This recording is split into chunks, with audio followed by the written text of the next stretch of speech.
Hello everyone. जैसा कि हम इससे पहले वाले वीडियो में जान चुके हैं कि एक कैपेसिटर जो होता है उसमें दो मेटल प्लेट्स होते हैं और उन दो मेटल प्लेट्स के बीच में एक डाइलेक्ट्रिक सब्सटेंस होता है। तो सबसे पहले हम लोग जानेंगे कि डाइलेक्ट्रिक क्या होता है, तब हम इस टॉपिक में आगे बढ़ेंगे। तो डाइलेक्ट्रिक को सबसे पहले डिफाइन करते हैं। तो लिखा ये है कि the dielectric is a non conducting substance which has no free charges. यानी कि एक डाइलेक्ट्रिक जो होता है वो एक नॉन कंडक्टिंग सब्सटेंस होता है और उसमें कोई भी फ्री चार्जेस नहीं होते हैं। अब आते हैं कि डाइलेक्ट्रिक का टाइप। ठीक है, टाइप्स ऑफ डाइलेक्ट्रिक। तो डाइलेक्ट्रिक दो टाइप्स के होते हैं। पहला टाइप लिखा हुआ है नंबर 1 और ये है नंबर 2। नंबर 1 यानी कि पोलर डाइलेक्ट्रिक और नंबर 2 यानी कि नॉन पोलर डाइलेक्ट्रिक। बात करते हैं सबसे पहले पोलर डाइलेक्ट्रिक की। तो पोलर डाइलेक्ट्रिक जो होता है made up of polar molecules, यानी कि जो पोलर डाइलेक्ट्रिक होता है वो बना हुआ होता है पोलर मॉलिक्यूल्स का। ठीक है, अब बात करते हैं नॉन पोलर डाइलेक्ट्रिक का। तो उसके अपोजिट ये बना हुआ होता है नॉन पोलर मॉलिक्यूल्स का। तो केमिस्ट्री में आपने पोलर मॉलिक्यूल्स और नॉन पोलर मॉलिक्यूल्स के बारे में डिटेल में पढ़ा होगा, फिर भी हम यहाँ पर ब्रीफली इस पे डिस्कशन करते हुए आगे बढ़ेंगे। तो सबसे पहले हम लोग बात करेंगे पोलर मॉलिक्यूल्स का।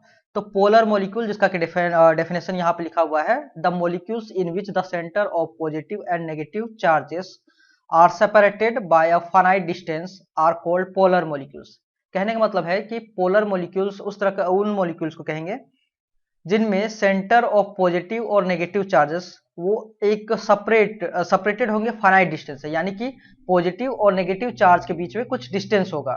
ठीक है, अब हम लोग जानते हैं कि अगर पॉजिटिव और नेगेटिव चार्जेस है, पॉजिटिव चार्ज और नेगेटिव चार्ज, और वो एक दूसरे से एक फाइनाइट डिस्टेंस से सेपरेटेड है, आर डिस्टेंस से यहाँ मान लेते हैं, तो ये क्या क्रिएट करता है, डाइपोल बना लेता है। ठीक है, डाइपोल, और पर्टिकुलरली क्या है तो इलेक्ट्रिक डाइपोल। ठीक है, तो यहां पर भी वही यहाँ पे पॉइंट वाइज लिखा हुआ है कि they have permanent dipole moment. कहने का मतलब है कि पोलर मॉलिक्यूल्स का परमानेंट डाइपोल मोमेंट होगा। ठीक है, एग्जाम्पल में लिखा हुआ है HCl, H2O, NH3, HF यानी कि हाइड्रोजन फ्लोराइड, ETC। तो यहाँ पर केमिस्ट्री का बात करते हैं सबसे पहले कि देखिए आपने हाइड्रोजन क्लोराइड यानी HCl के बारे में पढ़ा होगा, HCl। तो HCl में आपको पता होगा हाइड्रोजन जो होता है ये पार्शियली पॉजिटिव होता है और हमारा ये क्लोरीन जो होता है पार्शियली नेगेटिव होता है, यानी कि दोनों के बीच में जो बॉन्ड बना है हाइड्रोजन और क्लोरीन के बीच में पार्शियली पॉजिटिव होता है हाइड्रोजन और क्लोरीन होता है पार्शियली नेगेटिव। तो यहाँ पर पॉजिटिव और नेगेटिव चार्जेस के बीच में एक फाइनाइट डिस्टेंस है, तो कहने का मतलब ये एक डाइपोल क्रिएट करेगा। सिमिलरली हम बात करें हाइड्रोजन फ्लोराइड का यानी कि HF का, तो HF के साथ भी कुछ ऐसा ही है। हाइड्रोजन हमारा पार्शियली पॉजिटिव होता है और फ्लोरीन जो होता है हमारा पार्शियली नेगेटिव। तो यहाँ पर भी पॉजिटिव और नेगेटिव चार्ज के बीच में फाइनाइट डिस्टेंस है, तो यहाँ पे भी कह सकते हैं कि ये भी एक डाइपोल क्रिएट करेगा। ठीक है, बात करते हैं H2O का। ठीक है, तो H2O में ऑक्सीजन और इसके साथ एक हाइड्रोजन इस तरह से और दूसरा हाइड्रोजन कुछ इस तरह से जुड़ा हुआ होता है और दोनों के बीच में सेपरेट कोई एंगल होता है ना। यहाँ पर भी हाइड्रोजन जो होता है हमारा पार्शियली पॉजिटिव और ऑक्सीजन जो होता है हमारा पार्शियली नेगेटिव। तो यहाँ पर भी आप देख पा रहे होंगे कि यहाँ पर भी हमारा दो चार्जेस यानी कि दो अपोजिट चार्जेस हमारा कुछ फाइनाइट डिस्टेंस से सेपरेटेड है, तो यहाँ पर भी ये डाइपोल क्रिएट करेगा। कहने का मतलब है जैसा कि हम लोग डाइपोल को डिफाइन किया करते थे इलेक्ट्रिक डाइपोल को, कि when two equal and opposite charges are separated by small distance then it creates a dipole. दो इक्वल और अपोजिट चार्जेस जब कोई स्मॉल डिस्टेंस से एक दूसरे से सेपरेटेड हो तो वो डाइपोल क्रिएट करेंगे। तो यहीं से हमारा रेफरेंस मिल रहा है कि पोलर मॉलिक्यूल जो होते हैं उनमें परमानेंट डाइपोल मोमेंट होता है। ठीक है, आगे बढ़ते हैं, बात करेंगे नॉन पोलर मॉलिक्यूल्स का। तो the molecules in which the centre of positive and negative charges are coincide with each other are called non polar molecules.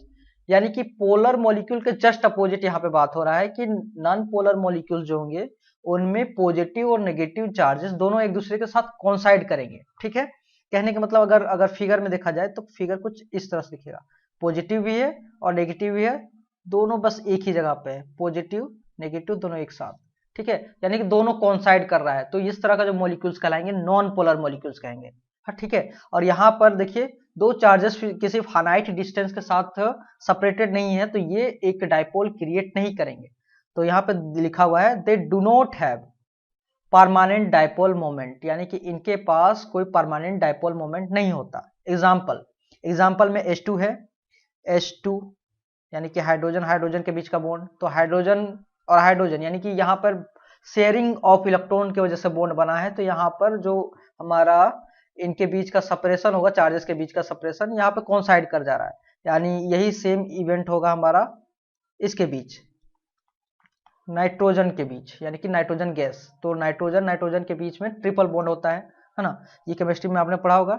तो यहाँ तक हम लोग समझ चुके हैं polar molecules, non polar molecules, एक बार डेफिनेशन अच्छे से देख लीजिएगा, एग्जांपल्स भी।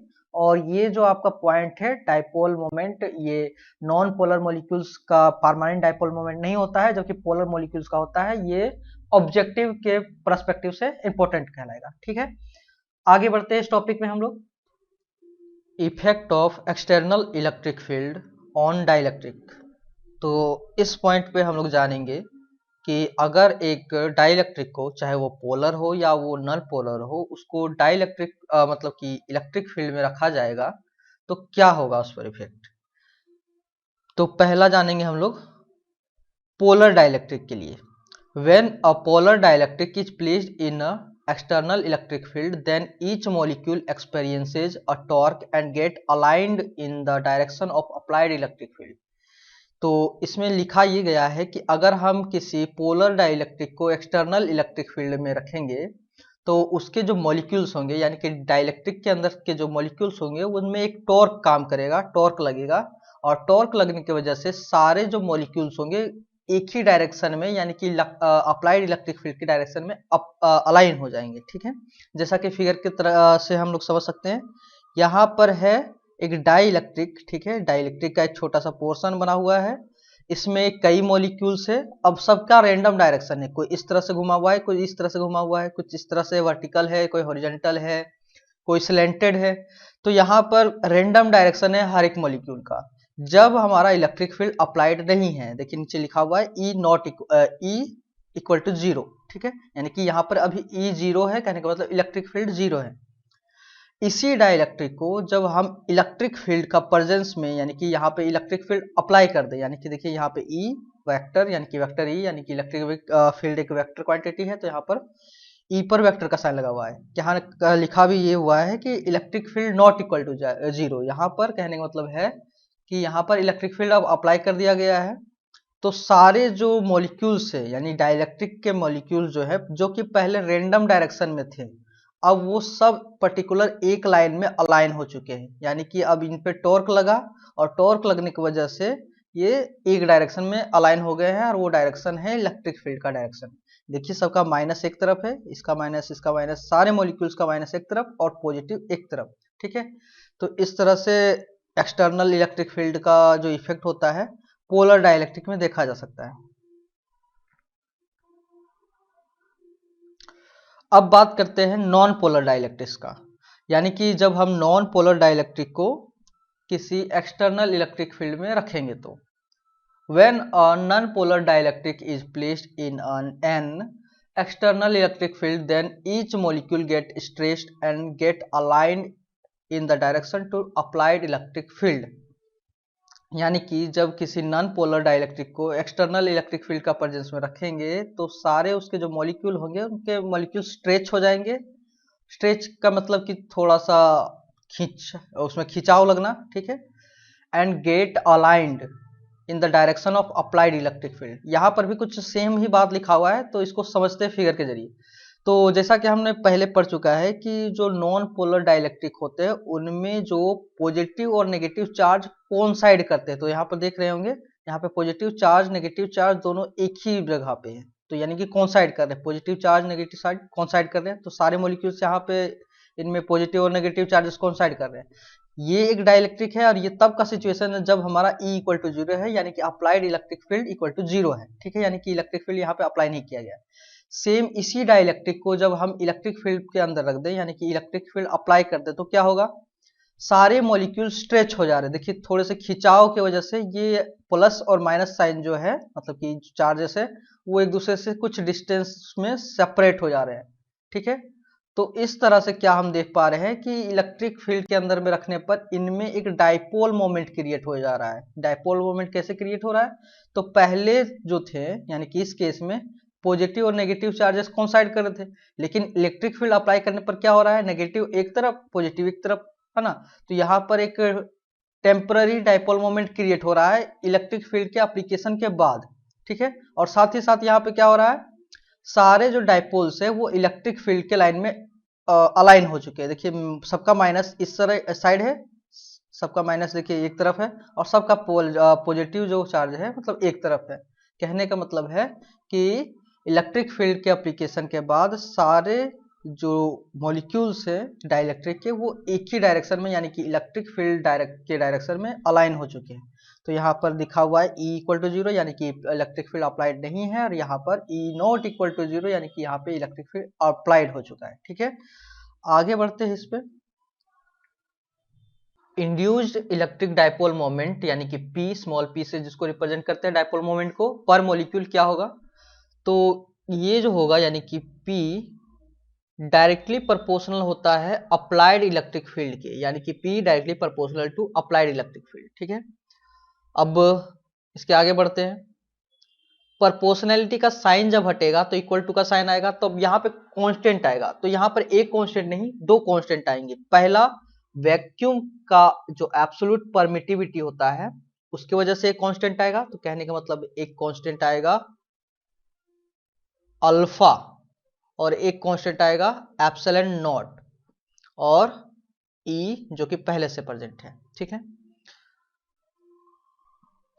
अब यहां से क्या पता चल रहा है कि अल्फा इक्वल टू क्या हो जा रहा है? Alpha equal to P divided by epsilon naught E। ठीक है,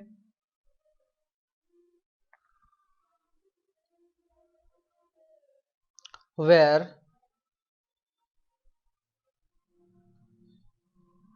हमारा एप्सिलॉन नॉट क्या होता है? तो एप्सिलॉन नॉट के बारे में सबको पता है आपको। Absolute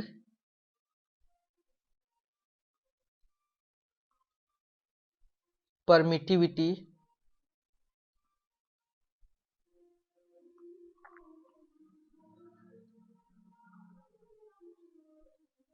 of vacuum.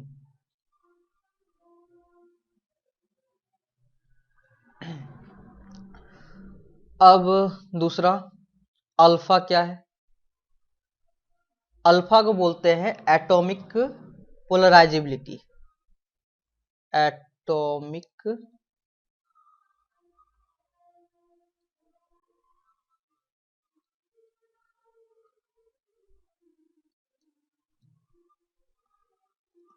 तो अल्फा क्या है हमारा? Atomic polarisability. तो अब हम जानते हैं कि अल्फा का क्या यूनिट होता है, यूनिट ऑफ अल्फा।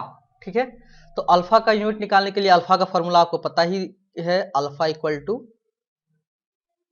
P, यानी कि डाइपोल मोमेंट, ये है एब्सोल्यूट परमिटिविटी ऑफ वैक्यूम, और ये है हमारा electric field, applied electric field. अब यूनिट निकालना है तो सबके यूनिट्स को रखेंगे, तो क्या हो जाएगा सबका यूनिट? डाइपोल मोमेंट का यूनिट आपको पता होगा, कूलम मीटर। C से कूलम, M से metre, dipole moment coulomb metre. अब है यहाँ पे एब्सोल्यूट परमिटिविटी का, ये भी आपको पता होना चाहिए, हम लोग ये पढ़ चुके हैं। कूलम स्क्वायर न्यूटन पर मीटर स्क्वायर। ठीक है, ये तो हो गया एप्सिलॉन नॉट का। अब होता है इलेक्ट्रिक फील्ड का क्या यूनिट होता है, तो ये भी आपको पता है, न्यूटन पर कूलम। ठीक है, जब यहाँ पे इन सभी को सॉल्व करेंगे, यानी कि बहुत सारे टर्म कट जाएंगे, सिर्फ और सिर्फ बचेगा हमारा MQ। ठीक है, इसको सॉल्व करके कैसे देखेंगे, तो करके देखते हैं। ये है कूलम मीटर, ये जब पूरे टर्म को हम ले जाते हैं ऊपर तो क्या हो जाएगा? C⁻⁻² हो जाएगा। ये न्यूटन पे पावर -1 था तो यहाँ पे 1 सिंपली हो जाएगा। यहाँ पर मीटर पे पावर -2 था तो 2 हो जाएगा, और इसको ले जाते हैं तो क्या हो जाएगा ऊपर जाने पर? ये न्यूटन पर पावर -1 है और ये कूलम हो जाएगा सिंपली, ठीक है। तो ये तो आपस में कट गया, ये दोनों मिलकर के इसको काट देंगे। अब ये जो है m यानी कि मीटर और यहाँ पे मीटर स्क्वायर, ये दोनों आपस में जब मल्टीप्लाई होंगे तो मीटर क्यूब। तो इस तरह से हमको अल्फा का यूनिट मिल गया, यानी कि SI यूनिट मिल गया, ठीक है। यानी कि SI यूनिट ऑफ अल्फा है।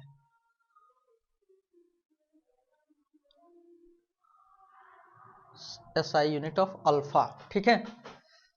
तो यहां पर हम लोग क्या जान रहे हैं कि डाइपोल मोमेंट जो होता है डायरेक्टली प्रोपोर्शनल होता है अप्लाइड इलेक्ट्रिक फील्ड के। यहाँ पे हम लोग ये प्रोपोर्शनैलिटी का साइन हटाएं, यहाँ पे ये प्रोपोर्शनैलिटी का साइन है, ये अल्फा भी नहीं, ये प्रोपोर्शनल का साइन है, ठीक है।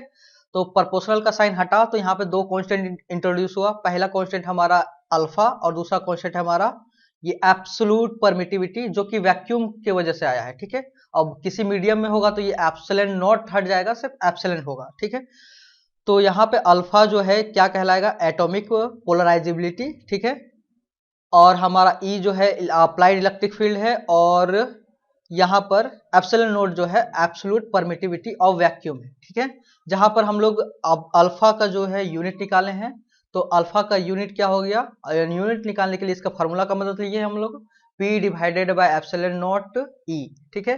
P का होता है कूलम पर मीटर और एप्सिलॉन नॉट का पता है कूलम स्क्वायर पर न्यूटन पर मीटर स्क्वायर, और इलेक्ट्रिक फील्ड का होता है न्यूटन पर कूलम, ठीक है। सब को सॉल्व करने पर मीटर क्यूब आ गया। अच्छा, यहां से आपको और एक चीज का पता हो जाएगा, dimension of alpha.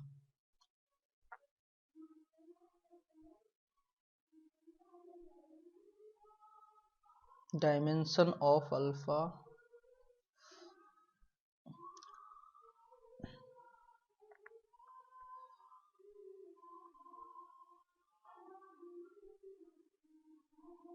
Dimension of alpha, ठीक है। इसको कैसे डिराइव करेंगे, तो ये भी सिंपल है। अल्फा का यूनिट अभी निकाल लिए हम लोग मीटर क्यूब। अब हम अल्फा का ही डायमेंशन निकाल रहे हैं, तो डायमेंशन यानी कि बड़ा बिग ब्रैकेट में बंद करना होता है, तो मीटर क्यूब का डायमेंशन, तो मीटर का पता ही है लेंथ होता है, तो L, तो L क्यूब हो जाएगा इसका डायमेंशनल फार्मूला, ठीक है। स्टैंडर्ड फॉर्म में लिखे तो m पर 0, L पर क्यूब और T पर 0, ये हो गया डायमेंशन अल्फा का, ठीक है।